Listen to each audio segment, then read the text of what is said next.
Hello students, तो आज की रिएक्शन है elimination reaction. What is elimination reaction और कितने टाइप्स की होती हैं आज ही हम पढ़ेंगे, जिसमें E1 और E2 जो आपके सिलेबस में है वो भी आज हम पढ़ेंगे। तो चलिए जल्दी से स्टार्ट करते हैं एलिमिनेशन रिएक्शन। सो एलिमिनेशन रिएक्शन क्या होती है? A reaction in which one halide and one hydrogen group is removed from adjacent position or same position of a compound is referred as elimination reaction। ठीक है, adjacent position से भी remove हो सकता है वन हैलाइड और one hydrogen, और same carbon से भी। ठीक है, एडजेसेंट कार्बन से भी हो सकता है और सेम पोजीशन सेम कार्बन से भी हो सकता है। समझ गए बच्चों? समझ गए? अब मैं आपको एक एग्जांपल देने लगा। ठीक है, इसमें देखिए इथाइल ब्रोमाइड है, फर्स्ट कार्बन में क्या लगा है? ब्रोमीन लगा है, और सेकंड में देख लीजिए क्या है? हाइड्रोजन है। इसकी बैलेंसी हाइड्रोजन से पूरी की गई है। तो हमने एलिमिनेशन रिएक्शंस क्या होती हैं? ऐसी रिएक्शन जिसमें या एक ही कार्बन से एक हैलाइड ग्रुप या एक हाइड्रोजन रिमूव हो, या एडजेसेंट कार्बन एटम से एक हैलाइड और एक हाइड्रोजन एटम रिमूव हो। तो इससे क्या हो रहा है? जब हम अल्कोहल KOH की प्रेजेंस में इसको हीट कर रहे हैं तो फर्स्ट कार्बन से हम ब्रोमीन रिमूव कर रहे हैं और सेकंड से क्या कर रहे हैं? हाइड्रोजन रिमूव कर रहे हैं, और हम क्या फॉर्म कर दे रहे? एल्कीन। समझ गए? और हमें क्या आगे मिल जा रहा है? KBr plus H2O। So this whole reaction is called elimination reaction. ठीक है सब बच्चों? अब देखिए कितने क्लासिफिकेशन ऑफ एलिमिनेशन रिएक्शन क्या है। तीन टाइप की एलिमिनेशन रिएक्शंस हैं। फर्स्ट है elimination alpha elimination reaction, second beta elimination reaction, third is gamma elimination reaction. Alpha elimination reaction को हम 1-1 एलिमिनेशन भी कहते हैं। इसका मतलब यह है कि सेम ही कार्बन से हाइड्रोजन भी जाएगा और क्या वन हैलाइड ग्रुप भी जाएगा। एक ही कार्बन से हाइड्रोजन एटम भी रिमूव होगा और हैलोजन एटम भी रिमूव होगा। कार्बिन में फॉर्मेशन में क्या करेंगे बच्चों? देखो CHCl3 है, तो इससे हम क्या कर देंगे? जब हाइड्रोजन रिमूव हो जाएगा H पॉजिटिव, तो ये वाले इलेक्ट्रॉन कार्बन के पास आ जाएंगे और कार्बन क्लोरीन को निकाल देगा और कार्बिन की फॉर्मेशन हो जाएगी। समझ गए? अब सेकंड है हमारा beta elimination reaction. Beta elimination reaction को हम 1-2 एलिमिनेशन भी कहते हैं बच्चों। ठीक है, इसमें क्या होगा? एडजेसेंट कार्बन से हाइड्रोजन और क्या हैलोजन ग्रुप जो है वो क्या रिमूव होगा। मतलब फर्स्ट कार्बन से, जैसे ये एग्जांपल यही है, जैसे फर्स्ट कार्बन से ब्रोमीन रिमूव हो रहा तो सेकंड से हाइड्रोजन हो जाएगा। ठीक है, सो उसको क्या बोलेंगे? Beta elimination. और गामा एलिमिनेशन होगा जिससे 1-3 गामा एलिमिनेशन को हम 1-3 एलिमिनेशन भी कहते हैं, जिससे फर्स्ट एक कार्बन पे हम एक कार्बन से चाहे हम फर्स्ट कार्बन से हाइड्रोजन रिमूव हो जाएगा और थर्ड से हाइड्रोजन, या वाइस वर्सा हो जाएगा, या थर्ड से हाइड्रोजन रिमूव हो जाएगा या फर्स्ट से हाइड्रोजन रिमूव हो जाएगा। ठीक है, तो हम सबसे पहले बीटा एलिमिनेशन को पढ़ते हैं। कितने टाइप्स की है? E1, E2 और E1CB, 3 टाइप्स की है बीटा एलिमिनेशन रिएक्शन। तो चलिए आगे हम इसके बारे में पढ़ते हैं। देखिए बीटा एलिमिनेशन कितने टाइप्स की है? 3 टाइप्स की, E1, E2 और E1CB। बच्चों पर आपके सिलेबस में 2 ही टाइप की रिएक्शन है। ठीक है, जिसमें E1 है और E2 है। तो चलिए E1 रिएक्शन पढ़ते हैं, हम एलिमिनेशन रिएक्शन पढ़ते हैं, जिसको हम यूनिमॉलिक्यूलर एलिमिनेशन रिएक्शन भी कहते हैं। This is a 2 step mechanism reaction. ये 2 स्टेप वाली मैकेनिज्म वाली रिएक्शन है, जिसमें क्या कार्बोकेटाइन फॉर्म होगा। समझ गए? और द स्टेबिलिटी और रिएक्टिविटी ऑफ एल्काइल हैलाइड जो होगी वो डिपेंड करेगी कार्बोकेटाइन की स्टेबिलिटी पे। जो कार्बोकेटाइन जितना स्टेबल होगा वो उतना ही रिएक्टिव होगा, उतने जल्दी से ही वो अपना एलिमिनेशन करेगा और जल्दी से स्टेबिलिटी गेन कर लेगा। समझ गए बच्चों? समझ गए ना? तो चलो देखो रिएक्शन देखो, ये 3 डिग्री हैलाइड है ना बच्चों, है ना? 3 डिग्री हैलाइड को जब हम किसी बेस के साथ रिएक्ट करेंगे बच्चों, ये बेस है। आपको मैंने एक वीडियोस बनाई है शॉर्ट्स में, जिसमें मैंने बेस और न्यूक्लियोफाइल के बीच में डिफरेंस बताया है और मैंने वीडियोस भी डाली हुई हैं। ठीक है, तो आप पढ़ेंगे कि इसको क्यों बेस बोला गया है। ठीक है, ये क्या है? बेस।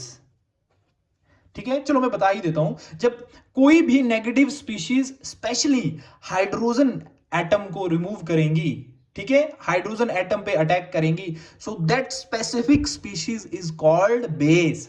समझ गए? और एक्सेप्ट हाइड्रोजन को छोड़ के जो भी नेगेटिव स्पीशीज अटैक करेंगे, अपने लोन पे डोनेट करेंगी, तो उसको क्या बोलेंगे हम? न्यूक्लियोफाइल्स। समझ गए? तो देख लीजिए यहाँ पे OH नेगेटिव बेस ने क्या हाइड्रोजन एटम ले लिया, किसी भी से भी ले सकता था वो। ठीक है, और वो अल्कीन फॉर्म कर दी, Br नेगेटिव निकल गया यहां से। ठीक है, और वाटर फॉर्म हो गया क्योंकि H पॉजिटिव लेके आ गया था। ठीक है, सो इवन एलिमिनेशन की रिएक्शन आपने पढ़ ली, तो चलिए अब मैं आपको इसका मैकेनिज्म बताता हूं बच्चों, ठीक है। अब even mechanism, even unimolecular elimination reaction का जो मैकेनिज्म है ये 2 स्टेप में है। फर्स्ट स्टेप क्या है बच्चों इसका, फॉर्मेशन ऑफ कार्बोकेटाइन, ठीक है। इसमें क्या होगा, फॉर्मेशन होगी कार्बोकेटाइन की। जैसे 3 डिग्री हैलाइड है तो इसमें क्या करेंगे, पहले ब्रोमीन निकल जाएगा अपने ये दोनों इलेक्ट्रॉन लेके, तो यहाँ पे क्या पॉजिटिव चार्ज आ जाएगा, ठीक है। ये स्लो स्टेप होगा, ठीक है। आरडीएस, ये रेट डिटरमाइनिंग स्टेप भी बोलते हैं इसको, ठीक है। तो 3 डिग्री कार्बोकेटाइन बन गया और ब्रोमीन निकल गया, ठीक है। और सेकंड स्टेप में क्या होगा बच्चों, removal of proton by base. Base आएगा और यहां से या यहां से या यहां से किसी भी कार्बन से ये अब एक प्रोटॉन लेके H पॉजिटिव लेके चला जाएगा, और ये वाले इलेक्ट्रॉन्स जो हैं इस पेयर इलेक्ट्रॉन, इस बॉन्ड के इलेक्ट्रॉन जो ये ट्रांसफर होके यहाँ पे आ जाएंगे, क्योंकि यहाँ पे पॉजिटिव चार्ज आ जाएगा अगर ये चला गया, ठीक है। तो ये सॉरी, ये पॉजिटिव H पॉजिटिव ले जाएगा तो यहाँ के इलेक्ट्रॉन यहाँ पे जंप कर जाएंगे और ये डबल बॉन्ड की फॉर्मेशन कर देंगे। सो क्या बन जाएगा, 2 मिथाइल प्रोप 1 इन, और वाटर निकल जाएगा, ठीक है। सो इसमें रिएक्टिविटी सीरीज क्या होगी एल्काइल हैलाइड की, जितना स्टेबल कार्बोकेटाइन बनेगा उतनी ज्यादा क्या रिएक्टिविटी रहेगी, जैसे 3 2 1। समझ गए बच्चों। अब चलिए अब E2 unimolecular bimolecular elimination reaction पे चलते हैं, ठीक है। So this is the one step mechanism reaction in which transition state is formed and the stability of alkyl halide और reactivity depends upon the stability of transition state, ठीक है। जिसमें transition state form होगी E2 में, ठीक है। E2 है तो 1 स्टेप होगी, E1 है 1 आ गया ना तो 2 में होगी, 2 है तो 1 में होगी। ये सेम है, ये जैसे आपने न्यूक्लियोफिलिक सब्स्टिट्यूशन रिएक्शन पढ़ी SN1 SN2, उसमें सब्स्टिट्यूशन हो रहा है और इसमें क्या हो रहा, एलिमिनेशन, बस इतना ही फर्क है, ठीक है। तो इसमें क्या हो रहा, रिएक्शन दे दी हमने सिंपल सी, ठीक है। फिर उसमें हमने बेस का अटैक किया तो उसने क्या एल्कीन बना दी, ठीक है, और HBr और H2 निकल दिया। अब देखो कैसे ये एल्कीन फॉर्म हो गई, समझो। देखो ये हमने रिएक्शन ली, ठीक है, ये रिएक्शन थी, ठीक है।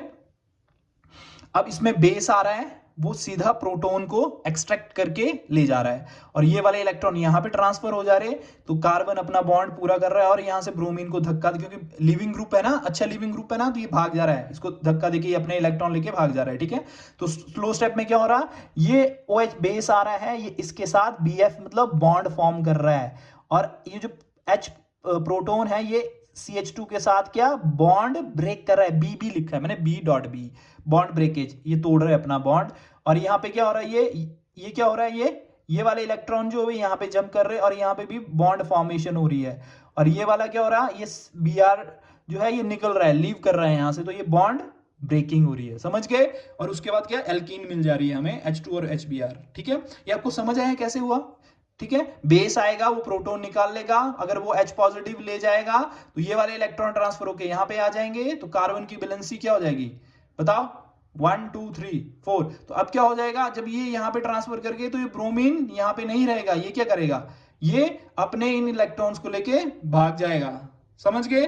और अगर भाग गया तो क्या होगा बताओ, क्योंकि इधर तो बैलेंस पूरी होगी ना, 1 2 3 4, तो ये 5 बॉन्ड तो नहीं बना सकता कार्बन, तो ये क्या ब्रोमीन ये वाला इलेक्ट्रॉन लेके भाग जाएगा और फिर क्या बना देगा बताओ, एल्कीन बना देगा, समझ गए। और रेट क्या किस पे डिपेंड करेगा, एल्काइल हैलाइड पे भी डिपेंड करेगा और बेस पे भी डिपेंड करेगा बच्चों, समझ गए, क्योंकि बेस नहीं होगा तो एलिमिनेशन कैसे होगी, ठीक है। और अगर बेस हुआ एल्काइल हैलाइड नहीं हुआ तो भी रिएक्शन नहीं होगी। तो रिएक्टिविटी किस पे डिपेंड करेगी, एल्काइल हैलाइड के 1 डिग्री 2 डिग्री 3 डिग्री, समझ गए। क्यों, क्योंकि बेस का प्रोटॉन 1 डिग्री से ले जाना बहुत आसान है, ठीक है। 2 डिग्री और 3 डिग्री में बहुत सबसे ज्यादा कठिन जो होगा 3 डिग्री में होगा, क्योंकि वो वहां पे बहुत ज्यादा हैवी ग्रुप्स लगे होंगे यहाँ पे, ठीक है। जैसे 3 डिग्री का मैंने एग्जांपल दिया आपको, ठीक है, ठीक है। अगर मैं 3 डिग्री का एग्जांपल दूं तो जैसे Br CH3 ठीक है। तो क्या इसमें से अगर प्रोटॉन को अगर बेस को प्रोटॉन एक्सट्रैक्ट करना है तो काफी मुश्किल होगा, ठीक है। कंपैरिजन इसके 1 डिग्री के, ठीक है, ठीक है, कंपैरिजन इसके, ये 3 डिग्री क्या है, 3 डिग्री हैलाइड है ऐसे के, ठीक है। तो क्या इसमें प्रोटॉन एक्सट्रैक्ट करना मुश्किल है, समझ गए बच्चों। और इसमें ये अटैक ही कर रहा है ना, तो इस पे अटैक करना मुश्किल है, क्योंकि इस पे 1 डिग्री है, तो बहुत आराम से इसको किसी भी तरफ से क्या कोई बचाने वाला नहीं। इसमें स्टीरिक हिंड्रेंस है बहुत ज्यादा, समझ गए? ठीक है, तो यहाँ पे बहुत ज्यादा बड़े बड़े ग्रुप्स लगे हैं, तो इस पे अटैक करना बहुत मुश्किल है, समझ गए? सो होप सो आपको ये वाला टॉपिक समझ आ गया हो। Thank you so much, bye bye.